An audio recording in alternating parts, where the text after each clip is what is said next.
सरसों के ये लहलहाते फूल और आसमान पर उमड़ते बादल बारिश होने की नवीद दे रहे हैं। गंदम की फसल पककर तैयार हो गई है, लेकिन गंदम के इन होशों को क्या मालूम कि आज इनकी कटाई का दिन है।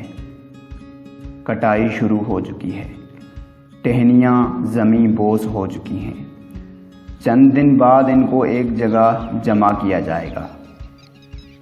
ये क्या, रात तो बारिश हुई है, बारिश में धुल जाने से होशे मुरझा गए हैं। अब इन्हें एक हफ्ते तक धूप की नज़र कर दिया जाएगा।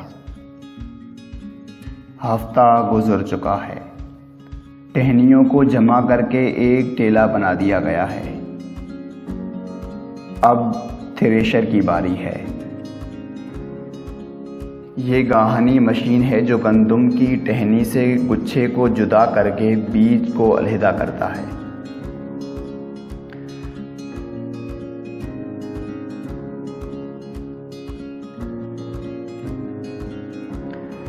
बटाईदार बटाई करके खुद अपने हाथों से बीज की बाल्टी को उठाकर बोरियां भरने में मसरूफ़ है।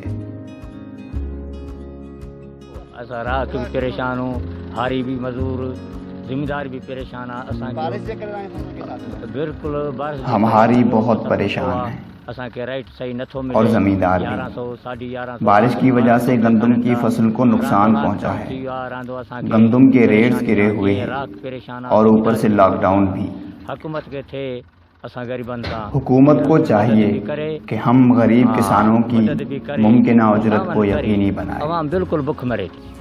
मुल्क में गंदम की फसल तो पककर तैयार हो गई है, लेकिन कहीं इसको कोई काटने वाला नहीं तो कहीं इसके सही दाम नहीं मिल रहे।